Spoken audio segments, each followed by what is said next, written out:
जय Hind students, class 11th exercise 1.4। मैं English medium की बुक पर इसको फोकस कर रही हूँ। आप इसका स्क्रीनशॉट लेकर क्वेश्चंस को एक जगह लिख लें और फिर मैं एक बुक हिंदी मीडियम की बुक उठाकर इनको सॉल्व करूँगी।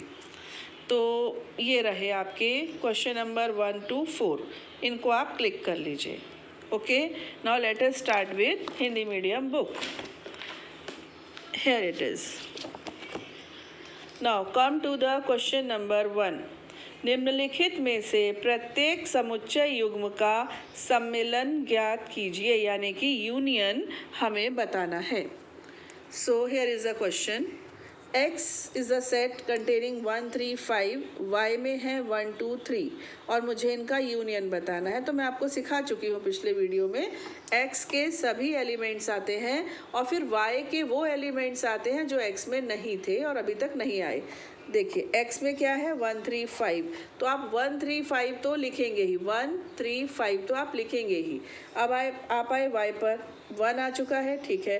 2 नहीं आया तो 2 यहाँ लिख दीजिए, नहीं तो 1 3 5, 2 ऐसे भी लिख सकते हैं, ठीक है। और ये मैंने इसको सिस्टमेटिक लिख दिया, अदरवाइज वैसे भी करेक्ट है।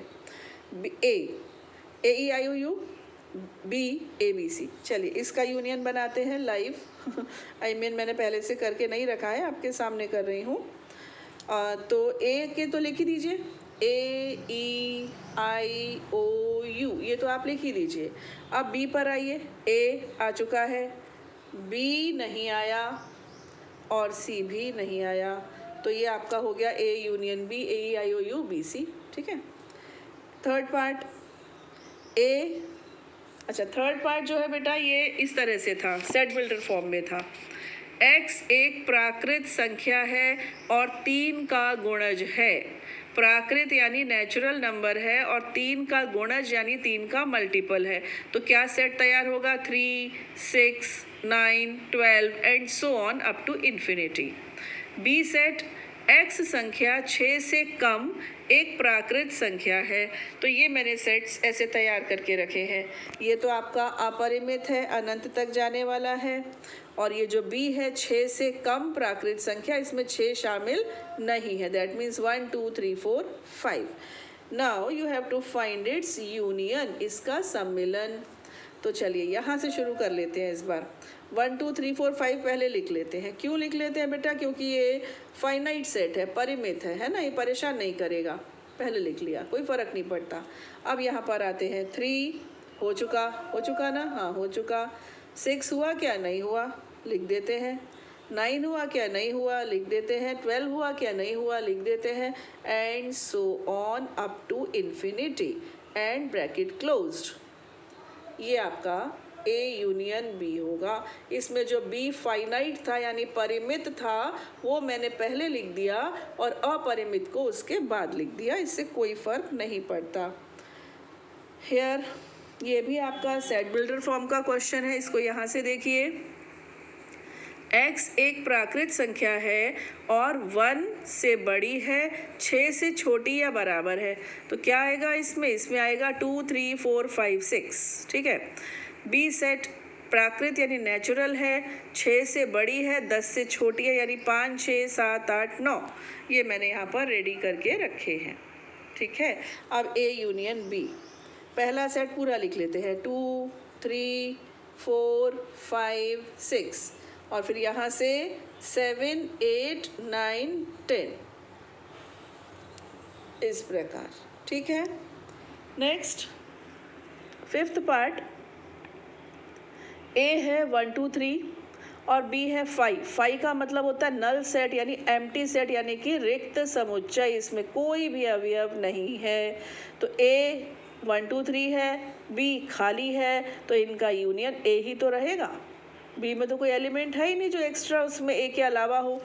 तो आपका इसका A union B will be 1 2 3 और you can say B, it is not B, it is 5. A union 5. So A union 5 is always A. Clear? ये आपका हो गया question number 1 solve. Now come to the question number 2। ये देखिए, मान लीजिए A है AB, बी है ए बी सी, तो क्या ए बी का उपसमुच्चय है? बताइए, क्या ए बी का सबसेट है? ये हमने कल पढ़ा था। हाँ, ए बी का सबसेट है, क्योंकि ए सेट बी के एलिमेंट्स को लेकर बना है। तो पहले सवाल का उत्तर है हाँ। दूसरा, ए यूनियन बी ज्ञात कीजिए। चलिए, पहला है क्या A is the subset of B? आप लिखेंगे यस, हाँ।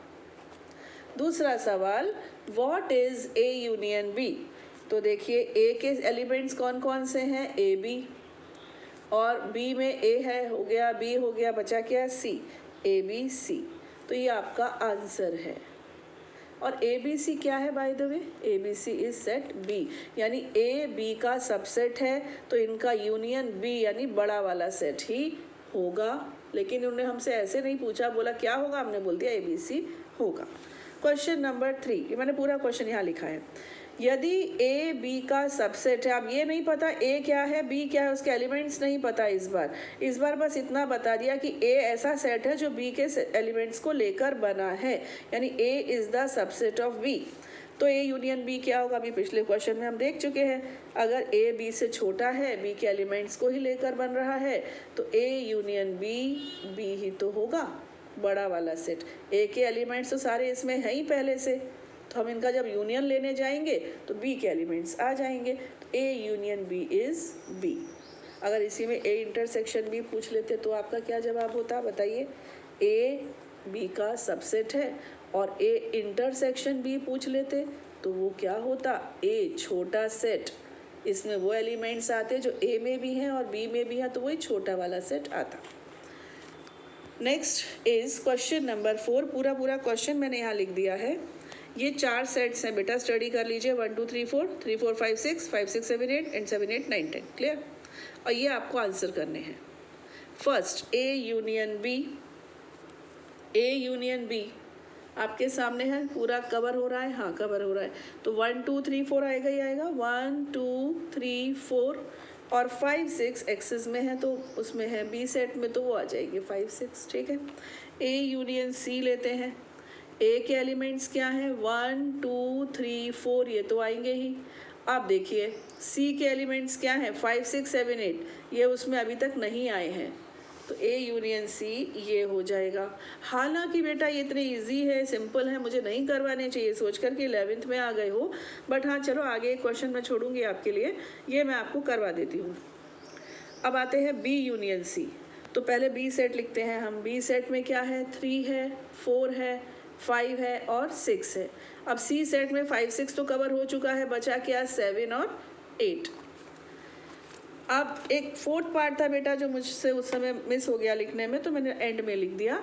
तो बी और डी का यूनियन। तो बी में क्या है? बी में है 3 4 5 6 और डी में क्या है? 7 8 9 10। So it will be B union D. अब थोड़ा सा दायरा बड़ा हो गया। इसमें क्या करना है? A union B union C. तो ये रहा आपका बी यूनियन सी, देख लीजिए आप, ये बी यूनियन सी सेट है। 3 4 5 6 7 8 और इसका यूनियन आपको किसके साथ चाहिए? ए के साथ। तो पहले मैं बिंदास ए के चारों एलिमेंट्स लिख रही हूँ, फिर देखेंगे। तो ए के चारों एलिमेंट्स मैंने लिख दिए, 1 2 3 4। अब बी यूनियन सी को देखो, 3 आ चुका, 4 आ चुका, कहाँ से कहाँ तक नहीं आया? 5 to 8। तो मेरा आंसर हो गया ये 5 6 7 8। ये हो गया आपका A union B union C. Similar manner में A union B union D. तो ए क्या है? ए है हमारा 1 2 3 4। तो ये हमने 1 2 3 4 तो लिख ही दिया है ना। और किसके साथ यूनियन चाहिए? बी यूनियन डी हमने निकाला है, ये हमने निकाला है बी यूनियन डी। 3 आ चुका, 4 आ चुका, कहाँ से कहाँ तक? 5 से 10 तक अभी और आना है। 5 6 7 8 9 and 10. Here it is A union B union D. Now last one, B union C union D. तो क्या हमने कहीं पर C union D निकाला है? नहीं निकाला है, कोई बात नहीं। और B union C निकाला, यस हमने B, तो हमने B union C ये रहा। ये बी यूनियन सी, ठीक है, ये हम निकाल चुके हैं B union C. B union C का यूनियन हमें किसके साथ लेना है, डी के साथ। तो क्यों ना पहले मैं बी यूनियन सी को लिख लूँ। तो बी यूनियन सी क्या हुआ, 3, 4, 5, 6, 7 एंड 8। अब देखते हैं डी। डी में 7 और 8 है, वो हम लिख चुके हैं। क्या नहीं लिखा है हमने, 9 एंड 10। तो बच्चों आपको आ रहा है समझ में, स्पीड ज़्यादा तो नहीं लग रही है क्योंकि इजी है, सिंपल है, और मुझे लग रहा है कि इतनी तेज़ करवाए जा सकते हैं, तो मैं थोड़ी सी स्पीड इसको बढ़ा कर चल रही हूँ। Now come to the question number 5। Just a minute. Question number 5 ये रहा। प्रश्न 1 में दिए प्रत्येक समुच्चय युग्म का सर्वनिष्ठ समुच्चय ज्ञात कीजिए। क्वेश्चन 1 में देखिए, ये रहा क्वेश्चन 1, इसमें हमने सम्मिलन निकाला था, यूनियन निकाला था। अब क्वेश्चन 1 में ही ये बोल रहे हैं कि आप इसका इंटरसेक्शन भी निकाल के बताइए। चलिए यहीं पर कर लेते हैं। तो ये हमने यूनियन निकाला था, x यूनियन y। अब हम यहीं पर निकालने जा रहे हैं x इंटरसेक्शन y। इन दोनों में कॉमन क्या कॉमन है, 3। तो x इंटरसेक्शन y में आएगा ओनली 3। फर्स्ट पार्ट हो गया। सेकेंड पार्ट, इनमें कॉमन क्या, a। तो a intersection b will contain a only, ठीक। Here again a intersection b लेना है। तो इनमें कॉमन क्या है बच्चों, मुझे लगता है केवल 3 कॉमन है। तो इसका इंटरसेक्शन हो गया 3, देख लीजिए, ठीक है। नाउ नेक्स्ट फिफ्थ पार्ट में भी मुझे a इंटरसेक्शन b लेना है। चलिए देखते हैं क्या है। ये रहा a 2 3 4 5 6 और 7 8 9 10, नथिंग इज कॉमन। तो आपका आंसर है एम्प्टी सेट। ऐसे छोड़ दीजिए या फिर ऐसे लिख दीजिए, नल सेट, रिक्त समुच्चय। इनमें कुछ भी कॉमन नहीं है, अर्थात ये असंयुक्त यानी डिसजॉइंट सेट्स हैं। अब यहाँ पर a एक सेट है 1 2 3 और b खाली है, इसमें है ये खाली है, और मुझे लेना क्या है, इनका इंटरसेक्शन लेना है। बताइएगा, खाली तो रहेगा, कुछ कॉमन ही नहीं है तो खाली तो रहेगा भाई, है ना। यूनियन में a हो गया था और a का इंटरसेक्शन खाली सेट के साथ कर रहे हो, यानी उसमें कुछ है ही नहीं, तो आपका जो आंसर आएगा वो भी खाली ही रहेगा, उसमें भी कुछ नहीं है। Now here is question number 6। Question number 6 is for you people. इसको आप क्लिक कर लीजिए, या आपके पास बुक्स हैं तो बहुत अच्छी बात है। मैं स्पून फीडिंग बहुत और ज़्यादा नहीं करवा सकती हूँ, इस क्वेश्चन को आपको खुद करना है। मैं यहाँ लिख देती हूँ, डू योर सेल्फ, यानी स्वयं कीजिए। बची एक्सरसाइज हम नेक्स्ट वीडियो में कंटिन्यू करेंगे। जय हिंद।